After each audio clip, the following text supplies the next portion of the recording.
Phone को hack नहीं किया जा सकता, खासतौर पर आईफोन को। क्या ये सच? सबसे बड़ा झूठ है कि India is the world capital in scam. इतने तेजी से हम लोग एजुकेट नहीं हो पा रहे, इतनी तेजी से वो इवॉल्व हो, उनको आपके बारे में आपके घर वालों से भी ज़्यादा पता है। मैं अभी मेरा लैपटॉप लेके आता हूँ, आपके एक मोबाइल नंबर से आपका ईमेल, आपका पासवर्ड एंड आपके बारे में जितनी इन्फॉर्मेशन चाहिए मैं एक क्लिक पे मेरे को मिल सकती है वो।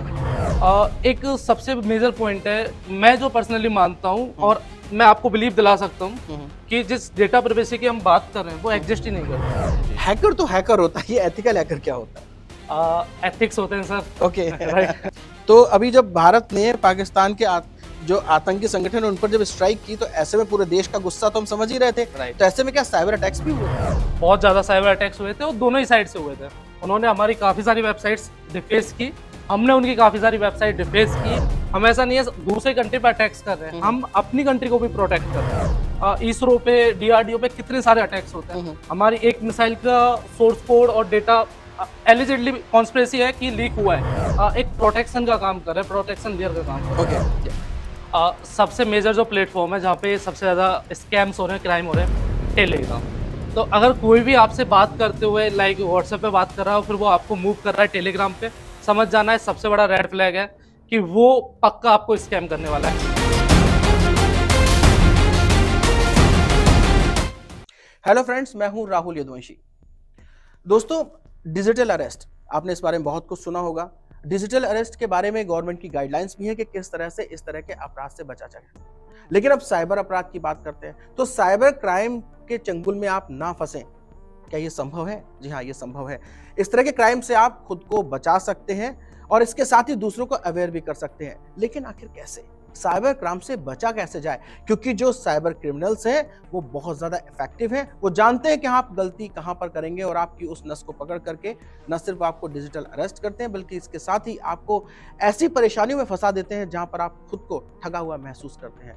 हालांकि देखिए, भारत सरकार की ओर से बहुत बड़ी पहल की गई है और इस साइबर क्राइम से जुड़ी जितनी भी कंप्लेंट्स उनको 0 FIR में दर्ज किया जाएगा। गृह मंत्री अमित शाह ने साफ तौर पर कहा भी है। तो ऐसे में अब यहाँ पर हम आपको ये बताने की कोशिश करते हैं कि साइबर अपराध की शुरुआत होती कैसे है, और इसको बताने के लिए हमारे साथ हैं साइबर क्राइम एक्सपर्ट अभिषेक पराशर हमारे साथ यहाँ मौजूद है, जो बताएंगे आपको कि किस तरह से इस तरह के साइबर अपराधियों से निपटा जाता है। अभिषेक, बहुत स्वागत है आपका। Thank you Rahul ji, thank you. Abhishek, आप बहुत जगह काम किया आपने जी, और ऐसे अपराधियों को ठिकाने भी लगाया। तो सबसे पहले तो आपसे ये जानना चाहते हैं कि साइबर अपराध की शुरुआत होती कैसे है और सबसे पहले बचें कैसे इससे? तो बेसिकली साइबर क्राइम में काफ़ी टाइप के अटैक्स होते हैं, काफ़ी टाइप के स्कैम्स होते हैं जनरली। एक फन फैक्ट के साथ स्टार्ट करता हूँ कि India is the world capital in scams, right. दुनिया में सबसे ज़्यादा स्कैम इंडिया के साथ हो रहे हैं। दो ह्यूमन टेंडेंसी होती है, first is fear, second is greed, right. तो इन दोनों को ही जो साइबर क्रिमिनल्स हैं वो ट्रिगर करते हैं। जनरली जो फाइनेंशियल फ्रॉड्स होते हैं वो आपके ग्रीड से ट्रिगर होते हैं। लाइक आपने देखा होगा कि इंस्टाग्राम पे, यूट्यूब पे या फिर सोशल मीडियाज पे आपको काफ़ी सारे ऐसे स्कीम्स, पॉन्जी स्कीम्स पिच की जाती हैं जिनमें आपको बोला जाता है कि इतने दिन में इतना पैसा, इतना रिटर्न। तो मेन चीज़ Rahul ji, fear and greed, यहाँ पे अटैक किया जाता है इंसान के, और यहाँ से सबसे ज्यादा वल्नरेबल लोग होते हैं। तो इसका मतलब बचने का सबसे अच्छा तरीका ये है कि आप डरे नहीं, और जब भी कभी अगर आप ऐसी चीजों में फंसते हैं तो क्राइम को रिपोर्ट जरूर करें। एक्चुअली जी। आखिर साइबर एक्सपर्ट होने के नाते मैं आपसे ये समझना चाहता हूँ कि लोग चंगुल में आ कैसे जाते हैं? क्या वो तौर तरीके से अपनाते हैं जिसकी वजह से बुजुर्ग फंस जाते हैं तो वो कंप्लेंट नहीं कर पाते, युवा फंस जाते हैं तो कंप्लेंट नहीं कर पाते, और जो कंप्लेंट करने जाते हैं वो भी बेचारे बहुत परेशान होते हैं? एक्चुअली क्या है ना कि साइबर क्रिमिनल्स बहुत तेजी से इवॉल्व हो रहे हैं। जितने तेजी से हम लोग एजुकेट नहीं हो पा रहे, इतने तेजी से वो इवॉल्व हो रहे हैं। अच्छा। नए नए तरीके लेके आ रहे हैं। पहले क्या होता था, एक फिशिंग लिंक आती थी, जनरली लोग उस पर क्लिक कर देते थे और वहां से पैसा कट जाता था। अभी बहुत टेक्निकल हो चुके हैं लोग, बहुत सोफिस्टिकेटेड, मतलब डेडिकेटेडली आपको टारगेट करके ये मैसेजेस क्राफ्ट करेंगे, स्कीम्स बनाएंगे और आपको एक बहुत ही पर्सनलाइज वे में रीच आउट करते हैं। रीच आउट करने के लिए उनको जो रिसोर्सेज हैं वो डार्क वेब पे जो हमारे डेटा लीक्स होते हैं वहां से मिलता है। मेरे बारे में, मेरे घर का एड्रेस है, मेरा पता है, मेरे को जानते हैं, वो मेरे बारे में ऑलमोस्ट सारे इंटरेस्ट पता है उनको। अब वो डेडिकेटेडली मेरी प्रोफाइलिंग करेंगे। आखिर ये कैसे होता है? आखिर ये कैसे पता लगा लेते हैं साइबर क्रिमिनल्स? बहुत सारे डेटा ब्रीचेज हुए हमारे यहाँ पे, जैसे रेल यात्री है, ऐसे टन्स ऑफ डेटा ब्रीचेज है जिसमें हमारी डिफरेंट इंफॉर्मेशन लीक हो चुकी है। ये हैकर्स क्या करते हैं, इन इंफॉर्मेशन को उठाते हैं और डार्क वेब पे सेल करते हैं। क्रिमिनल्स, साइबर क्रिमिनल्स या फ्रॉडस्टर्स हम उनको बोल सकते हैं, ये लोग वहां से उस डेटा को परचेज करते हैं, फिर इंडिविजुअल की प्रोफाइलिंग करते हैं कि ये दिस इज ए गाय जिसको ये पसंद है, इसके इंटरेस्ट ये है, फिर उन इंटरेस्ट के अकॉर्डिंग वो आपको रीच आउट करते हैं। लाइक अगर मैं बहुत ज्यादा पैसों वाली चीजों में हूँ, ऐसी वेबसाइट पे मेरा डेटा मिला है, तो हो सकता है वो मेरे को ट्रेडिंग के लिए रीच आउट कर ले, इन्वेस्टमेंट के लिए रीच आउट कर ले। तो ऐसे तरीके से जो ब्रीच डेटा है उनका यूज करके डेडिकेटेडली प्रोफाइलिंग की जाती है। तो डेडिकेटेडली जब ये प्रोफाइलिंग करते हैं, तो यहाँ पर हम देश की अगर हम बात करेंगे तो यहाँ पे पढ़ा लिखा तबका है, अच्छे से लोग जानते हैं कि उनको टारगेट किया जा सकता है, आखिर वो उनके चंगुल में कैसे आ जाते हैं? या फिर मैं ये कहूँ कि जो साइबर क्रिमिनल्स हैं वो देश के हर राज्य में ऐसे लोगों को टारगेट बनाते हैं, चाहे वो पढ़े लिखे हो या ना हो, इस बात से उन्हें फर्क नहीं पड़ता, उन्हें पता है कि वो किस तरह से ट्रिगर करेंगे और सामने वाला कैप्चर हो जाएगा। एक्चुअली ये सबसे बड़ा मिसकंसेप्शन है कि जिनको कम नॉलेज है या फिर जो पढ़े लिखे कम है, वो सबसे ज्यादा शिकार होते हैं। ये बहुत बड़ा मिसकंसेप्शन है। लाइक हम ऑलरेडी साइबर क्राइम इन्वेस्टिगेशन में वर्क कर रहे हैं, हम डेली बेसिस पे ऐसे केसेस देखते हैं। एक सॉफ्टवेयर इंजीनियर जो सॉफ्टवेयर बना रहा है, 10 साल का उसे एक्सपीरियंस है, उसके साथ 50 लाख का फ्रॉड हो गया। एक डॉक्टर जिसके साथ 2 करोड़ का फ्रॉड हो गया। तो ऐसा नहीं है, पहले थे कि जो कम पढ़े लिखे लोग थे वो ओटीपी शेयर कर रहे थे, राइट, और वो ट्रांजैक्शंस कर रहे थे, गलत ट्रांजैक्शन कर रहे थे। बट अभी के केस में ये कंप्लीटली चेंज हो चुका है। इररेस्पेक्टिवली आप कोई भी हो, प्रॉपर टारगेटिंग होगी तो आप हिट हो गए। तो अब ऐसे क्राइम से बचने का तरीका क्या हो सकता है? खास तौर पे अगर मैं बात करता हूँ, मैंने अक्सर देखा है और सुना भी है ऐसा कि जब सोशल मीडिया पर या गूगल पे अगर आप कोई भी टाइपिंग करते हैं, किसी वेबसाइट को ढूंढते हैं, तो टाइप करने के बाद एंटर सीधे ना कर दें, ये भी देख लें कि जो वेबसाइट खुली है क्या आपसे संबंधित है। कई बार मिलते जुलते नामों की वजह से ही बहुत प्रॉब्लम होती है। ये सबसे बड़ा, इसको बोलते हैं यूआरएल स्क्यूटिंग। इसमें क्या करते हैं, यूआरएल में माइनर सा चेंज कर देते हैं जो आम लोगों को दिखाई नहीं देता, और फिर हैकर्स सेम रेप्लिका बना देते हैं एक ओरिजिनल वेबसाइट की। लाइक मैंने फ्लिपकार्ट की एक फेक वेबसाइट बना दी, तो आप जब फ्लिपकार्ट सर्च करते हो तो मैंने कुछ ब्लैक हैट एसईओ का यूज करके उसको टॉप पे रैंक करा दिया। अब आप फ्लिपकार्ट सर्च करो तो हो सकता है वो वेबसाइट आपको लिस्ट हो जाए, दूसरे तीसरे नंबर पे लिस्ट हो जाए। आपने उस पर क्लिक किया, ट्रांजैक्शंस किए एंड मनी इज गॉन। बहुत टाइप के साइबर क्राइम्स होते हैं जिनमें बहुत सारे तरीके हैं जो आप बचने के लिए ऑप्ट कर सकते हो, बट लोग कर रहे हैं, स्टिल वो शिकार हो रहे हैं। मतलब ये कि लोग इस इंफॉर्मेशन को जानते हैं लेकिन उसके बावजूद सही तरह से इस्तेमाल ना करने की वजह से शिकार हो जाते हैं। अब बात करते हैं डिजिटल अरेस्ट की। डिजिटल अरेस्ट बहुत ज्यादा सुर्खियों में भी है, बड़े बड़े केसेस सामने आ रहे हैं, पढ़े लिखे लोग इसका शिकार हो जाते हैं। आखिर क्यों समझ में नहीं आता लोगों को, क्यों नहीं समझ पाते हैं वो कि वो डिजिटल अरेस्ट का शिकार है और ये सारा का सारा स्कैम जो किया जा रहा है वो उनकी हार्ड एंड मनी को खींचने के लिए किया जा रहा है। राइट। इसमें एक बहुत फेमस नाम है, वर्धमान टेक्सटाइल्स के जो चेयरमैन है जी, उनके साथ 7 करोड़ रुपए का फ्रॉड हुआ था डिजिटल अरेस्ट के केस में। मतलब वर्धमान टेक्सटाइल को हेड कर रहा है बंदा और उनके साथ 7 करोड़ रुपए का फ्रॉड। ऐसा नहीं है उनको टेक्निकल नॉलेज नहीं रही होगी या फिर इस स्कैम के बारे में नहीं पता होगा। मैं आपको ये बोल रहा हूँ, साइबर क्रिमिनल्स बहुत ज्यादा एक्सपर्ट हो चुके हैं, उनको आपके बारे में आपके घर वालों से भी ज्यादा पता है। बिलीव मी, पता है। आप नॉर्मल डार्क वेब पे जाओ, आप थोड़ा टाइम स्पेंड करो। मैं अभी मेरा लैपटॉप लेके आता हूँ, आपके एक मोबाइल नंबर से आपका ईमेल, आपका पासवर्ड एंड आपके बारे में जितनी इन्फॉर्मेशन चाहिए मैं एक क्लिक पे मेरे को मिल सकती है। वो इतनी इन्फॉर्मेशन मेरे पास है, मेरे पास आपका ईमेल है, पासवर्ड है। मैं आपके गूगल अकाउंट पे लॉगिन करूंगा, वहाँ पे आपके सारे इंटरेस्ट मेरे सामने आ जाएंगे, राइट। इसमें फ्लिपकार्ट, अमेजोन के केस में क्या होता था, वो आपको मैसेज कर देते कि आपने इतने तारीख को ये पार्सल बुक किया है और ये पार्सल यहाँ पहुँच गया। मैं फ्लिपकार्ट से बोल रहा हूँ, आपको एक गाड़ी मिली है और उसके लिए आपको ये डॉक्यूमेंट चाहिए और इतना पैसा देना। इस तरह से फ्रॉड किए जाते हैं, राइट। हाँ, क्योंकि इसका मेन रीजन वही है कि इन वेबसाइट से डेटा ब्रीचेज हो रहे हैं। और इंडिया में मतलब हम बात करते हैं डिजिटल प्राइवेसी या डेटा प्राइवेसी की, एक सबसे मेजर पॉइंट है, मैं जो पर्सनली मानता हूँ और मैं आपको बिलीव दिला सकता हूँ कि जिस डेटा प्राइवेसी की हम बात कर रहे हैं वो एग्जिस्ट ही नहीं करती आपके बारे में। मतलब ये क्या चीज आप बता रहे हैं हमें? एक्चुअली मतलब आपके बारे में आपको क्या लगता है, मतलब कौन सी इन्फॉर्मेशन इंटरनेट पे नहीं है? और डार्क वेब पे आप 15, 20, 25, आपको पता होगा लाइक आधार कार्ड का 30 मिलियन यूजर्स का डेटा डार्क वेब पे अवेलेबल है easily. You can go and purchase from there. आप लोगों के सामने रेल यात्री हैक हुआ, अभी वजीरेक्स हैक हुआ, उससे पहले लिंक्डइन का डेटा ब्रीच हुआ। ऐसे टन्स ऑफ एग्जांपल हैं जहां पे लोगों के डेटा ब्रीचेज हुए हैं और वहां पे आपके बारे में टोटली एवरीथिंग इज अवेलेबल। तो मैं एक इंसान के बारे में सब कुछ जान रहा हूँ, उसको टारगेट करना बहुत ज्यादा डिफिकल्ट नहीं होगा। ओह, तो ये सबसे बड़ी मुश्किल ये है। तो अब जब आपने हमें ये बता दिया है कि लोग अवेयर हो जाएं, तो अब इस अवेयर जो हम हो गए कि ठीक है, अब हमें क्या ध्यान रखना है, तो अब हमें ये कैसे पता लगाना है और कैसे बचना है? दर्शकों को आप ज़रूर बताइए कि कभी भी इस तरह के क्रिमिनल्स के चंगुल में ना फंसे वो। सबसे मेजर जो प्लेटफॉर्म है जहाँ पे सबसे ज़्यादा स्कैम्स हो रहे हैं, क्राइम हो रहे हैं, टेलीग्राम। तो अगर कोई भी आपसे बात करते हुए लाइक व्हाट्सएप पे बात कर रहा हो, फिर वो आपको मूव कर रहा है टेलीग्राम पे, समझ जाना है सबसे बड़ा रेड फ्लैग है कि वो पक्का आपको स्कैम करने वाला है। क्योंकि टेलीग्राम गवर्नमेंट्स के साथ बहुत ज़्यादा कंप्लाई नहीं करता।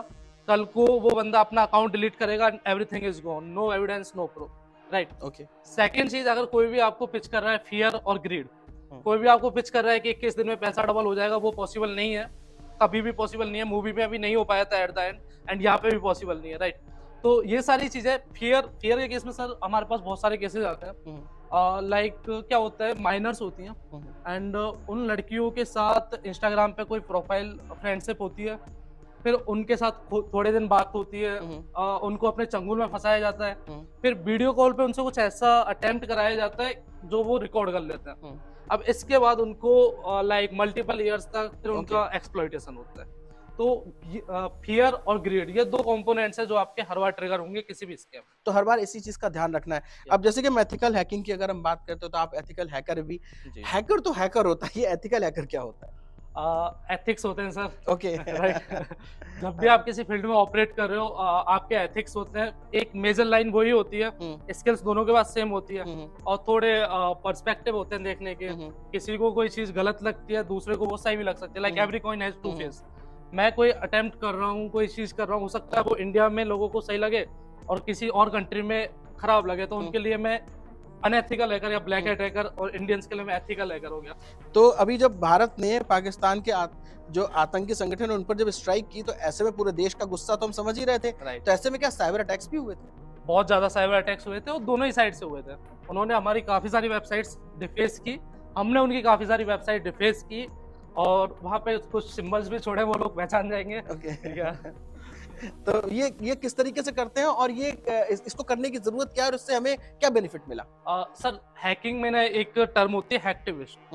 जैसे एक्टिविस्ट होते हैं वो लोग सड़कों पे आते हैं, प्रोटेस्ट करते हैं और अपनी बात पहुंचाते हैं। ऐसे हैकिंग में होते हैं हैक्टिविस्ट। हम लोग क्या करते हैं, वेबसाइट्स को या सर्वर्स को हैक करते हैं और फिर उसके थ्रू बताते हैं कि आप जो कर रहे हो दैट्स नॉट करेक्ट। लाइक सबसे बड़ा hacking group anonymous, they are hacktivist. वो लोग क्या करते हैं कि ऑल ओवर द ग्लोब जो भी कुछ गलत हो रहा है वो उसके खिलाफ आवाज उठाते हैं। तरीका थोड़ा डिफरेंट होता है क्योंकि हमारी स्किल्स वही है। हमारा प्लस पॉइंट वो है कि हम इंटरनेट पे अपना प्रोटेस्ट रजिस्टर करते हैं। ठीक है। अब गर्लफ्रेंड बॉयफ्रेंड की अगर हम बात कर लेते हैं, तो अगर दोनों में अनबन हो जाती है तो वो डिजिटल, या हम इसको बोलते हैं कि साइबर क्राइम के चंगुल में ना आ जाए, क्योंकि अनजाने में ना चाहते हुए भी कुछ चीजें ऐसी हो जाती है जिसकी वजह से वो दूरियां बढ़कर के अपराध की श्रेणी में आ जाती है। तो हम चाहते हैं कि ऐसा अपराध ना हो।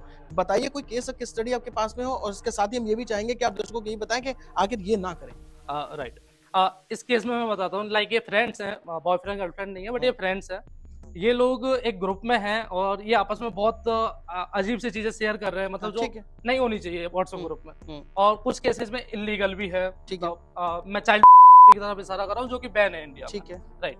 तो वहां पे भी लास्टली क्या होता है कि एक बंदा है, वो चैट क्लियर होती है और उसके बाद वो 1 महीने से एकदम नॉर्मल मैसेजेस कर रहा है। उसकी एक दूसरे लड़के के साथ थोड़ी सी लड़ाई है, झगड़ा है।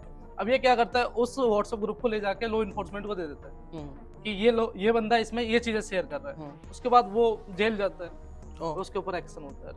तो कोई भी ऐसी चीज हम किसी भी रिलेशन में कर रहे हैं, लाइक फ्रेंड्स में कर रहे हैं, अनलॉफुल चीजें ना करें एक्चुअली, क्योंकि हमको लगता है कि वो हम दोनों के बीच में है, बट वो एक्चुअली दुनिया के सामने है। कभी भी कोई भी एक्सेस कर सकता है। ओके, तो अभिषेक, तो आपने तो ये बहुत इंपॉर्टेंट चीजें हमें यहाँ पर बताई कि खासतौर पर रिलेशनशिप में हो तो किस तरह की चीजें हमें शेयर नहीं करनी चाहिए, और इसके साथ ही एथिकल हैकिंग की बात करेंगे हम, क्योंकि हम तो हैकर को हैकर ही समझते हैं, चाहे एथिकल तो एक वर्ड हो गया, लेकिन आपने यहाँ पर हमें कुछ नई चीजें भी बताई।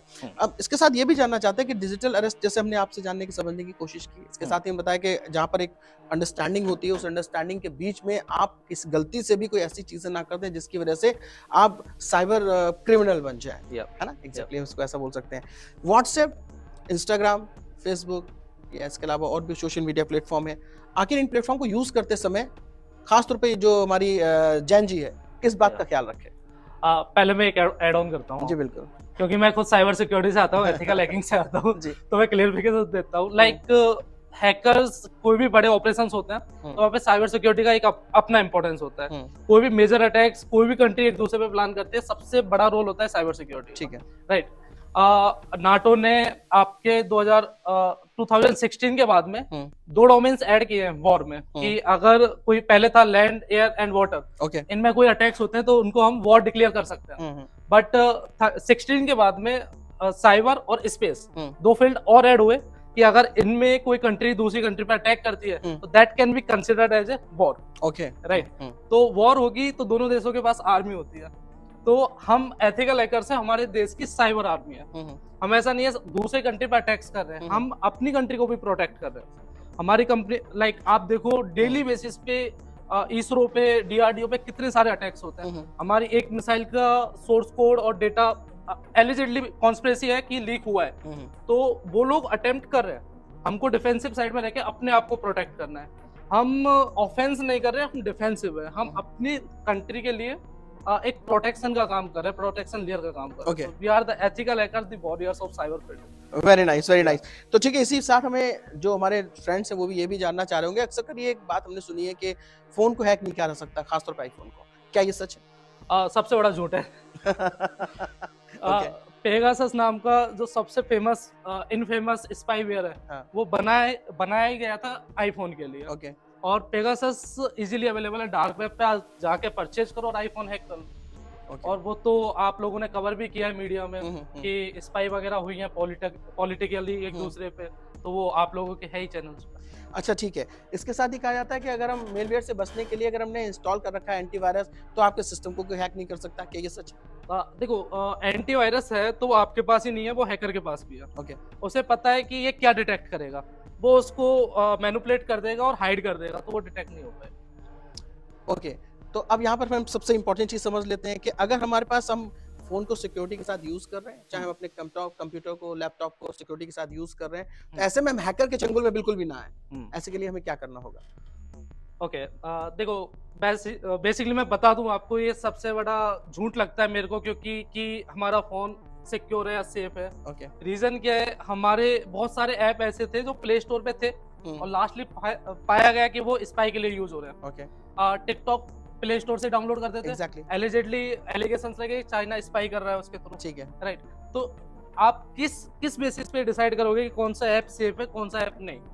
राइट, ये बहुत बड़ा क्वेश्चन मार्क है। Nobody can decide. आज जो ऐप प्ले स्टोर पे है, कल इंडियन गवर्नमेंट की फाइंडिंग्स बताती है कि वो आप पे स्पाई कर रहा है पिछले 10 साल से। अब उसमें आप क्या करिएगा, समझ पा रहे हो? तो मेरा मानना ये है कि अपने फाइनेंशियल्स को सेफ रखो, डिजिटली यूज कर रहे हो तो अवेयर रहो कि अगर कोई भी आपको किसी भी तरह से मैनिपुलेट करके पैसा निकालने का ट्राई कर रहा है या फिर आपको कोई पॉन्जी स्कीम सेल कर रहा है, तो उसके लिए बच के रहो।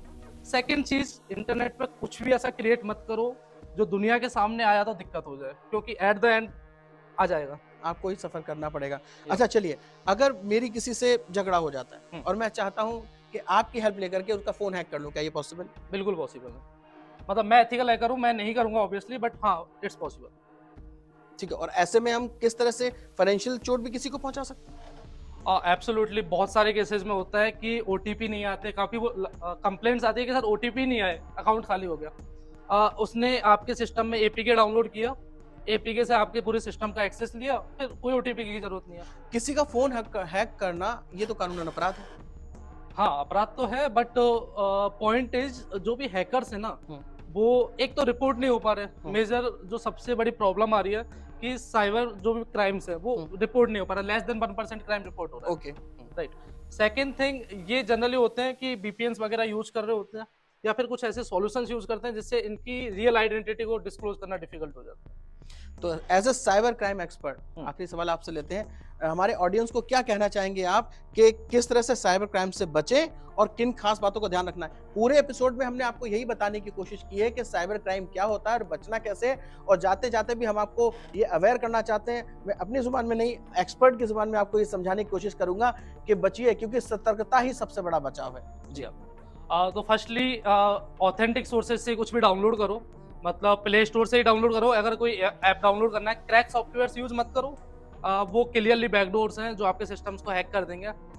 सेकंड थिंग, कोई भी ऐसी स्कीम्स या फिर कोई भी अननोन लिंक्स पे क्लिक नहीं करना है बिल्कुल भी, क्योंकि एक लिंक पे क्लिक करने से आपका बहुत डैमेज हो सकता है, बिलीव मी बहुत डैमेज हो सकता है। इसके बाद थर्ड, कोई भी ऐसी स्कीम जो आपको लग रहा है लाइक आ जाती है फीलिंग, काफी स्कैम होता है लोगों के साथ, यार हमें लगा था फ्रॉड है बट हम फंस गए, तो वहां पे थोड़ा अपने ब्रेन सेल्स का यूज करना है कि कोई भी अगर आपका पैसा डबल कर सकता है तो वो खुद का डबल कर लेगा, और उसको आपकी हेल्प करने की जरूरत नहीं है, राइट। इसके अलावा भी लाइक कुछ चीजें हैं जैसे फिशिंग है, तो कोई भी आपको मेल आ रहा है उसमें कोई भी अटैचमेंट आ रहा है उसको डायरेक्टली ओपन मत करो। लाइक फुकरा इंसान अभिषेक मल्हान, उनकी सिस्टर डिम्पल मल्हान, उनका 1 मिलियन का यूट्यूब चैनल हैक हुआ एक कैटेलॉग से, मतलब उनके पास कुछ प्रोडक्ट कैटेलॉग आए थे, मेल पे क्लिक किया और चैनल हैक हो गया, राइट। तो ये सारी चीजें आपको फॉलो करनी है। देखो साइबर हाइजीन है जो आपको लॉन्ग टर्म तक बचा पाएगी, अदरवाइज वो लोग बहुत साथ रहे। अभिषेक, इस तमाम जानकारी को साझा करने के लिए बहुत बहुत धन्यवाद। तो दर्शकों, Thank you. साफ तौर पर आप यहाँ समझ गए होंगे, साइबर हाइजीन एक नया वर्ड यहाँ पर निकल करके आया है, आपको ये मेंटेन करना है और निश्चित तौर पर आप साइबर क्राइम से और इसके साथ ही साइबर क्रिमिनल से बचे रहेंगे। तमाम जानकारी ऐसे ही हम समय समय पर आपको देते रहेंगे। इन तमाम जानकारी के लिए देखते रहिए दिल्ली 24।